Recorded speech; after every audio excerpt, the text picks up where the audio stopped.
জীবনে ভালো থাকতে গেলে এই 5টি কথা মেনে চলুন। 1. কথা কম বলুন। 2. কানে কম শুনুন। 3. রাগ কম দেখাবেন। 4. মানুষকে আপন কম মনে করবেন। 5. যত বোকা মানুষ হবেন তত সুখে থাকবেন। পৃথিবীর সবচেয়ে বেশি মিথ্যা বলা হয় ধর্মগ্রন্থ ছুঁয়ে, যেটা আদালতে হয়। আর সবচেয়ে বেশি সত্য বলা হয় মদের গ্লাস ছুঁয়ে। যে যত্ন করতে জানে সে পায়ের জুতোটাও খুব সাবধানে রাখে, আর যে জানে না সে সোনার আংটিটাও হারিয়ে ফেলে। জীবনে প্রতিটা পা খুব সাবধানে ফেলো, কারণ অনেক মানুষ অপেক্ষা করে আছে তোমার একটা ভুল ধরার জন্য। যদি তুমি গরিব হও তাহলে তোমার নিজের আত্মীয়রাও তোমাকে এড়িয়ে যাবে, আর যদি তুমি ধনী হও তাহলে তোমার দূর সম্পর্কের আত্মীয়রাও তোমার খোঁজ নেবে। মানুষ কতক্ষণ তোমায় ভালো বলবে জানো? যতক্ষণ তুমি তাদের অন্যায়গুলো মুখ বুজে সহ্য করবে। গরু ঘাস খেয়ে দুধ দেয়, আর সাপ দুধ খেয়ে বিষ দেয়। পার্থক্যটা খাবারের নয়, পার্থক্যটা জাত, স্বভাব, আচরণের। পুরনো হলেও গাছ কখনো কেটো না। ফল না দিতে পারলেও ছায়া তো দেবে। বাবা মা বৃদ্ধ হলেও কখনো অবহেলা করো না। টাকা পয়সা না দিলেও দুহাত ভরে আশীর্বাদ তো দেবে। জীবনে দুটি মানুষকে কখনো ভুলে যেও না। 1.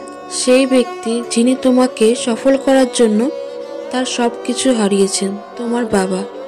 2. সেই ব্যক্তি যিনি তোমার কষ্টের দিনগুলোতেও তোমার পাশে থেকেছে, তোমার মা।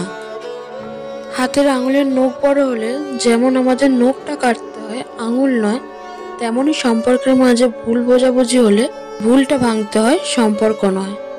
বিষ পেটে গেলে জীবন শেষ, আর কানে গেলে সম্পর্ক শেষ। গুছিয়ে যারা মিথ্যা কথা বলতে জানে সমাজে তারাই প্রিয়জন হয়ে থাকতে পারে। একটা ক্ষুধার্ত পেট, একটা খালি পকেট, আর একটা ভাঙা হৃদয় তোমাকে যা শিক্ষা দেবে পৃথিবীর কোনো বই তোমাকে সেই শিক্ষা দিতে পারবে না। ছোটবেলায় আমরা পেন্সিল ব্যবহার করতাম, আর এখন পেন ব্যবহার করি, কারণ ছোটবেলায় ভুলগুলো সংশোধনীযোগ্য ছিল, কিন্তু বড়বেলার ভুলগুলো নয়। হিংসা তারাই কেবল করে যাদের নিজেদের কোনো যোগ্যতা নেই। সম্মান হলো আয়নার মতো, তুমি অন্যকে যতটা দেবে ঠিক ততটাই বেশি সম্মান তুমিও ফেরত পাবে। যে দেশে জুতো বিক্রি হয় এসি রুমে আর বই বিক্রি হয় ফুটপাতে, সে দেশে দুর্নীতিবাজ নেতারা থাকবে 3 তলায় আর গুণী ব্যক্তিরা থাকবে গাছতলায়। এটাই তো স্বাভাবিক। 4টি বিষয়ে কখনোই লজ্জা পাবেন না। 1. পুরনো জামা কাপড়।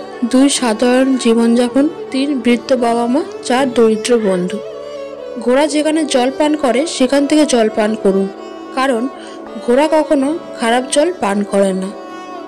আর বিড়াল যেখানে ঘুমায় আপনি সেখানে ঘুমান, কারণ বিড়াল কখনো আরামদায়ক জায়গা ছাড়া ঘুমায় না।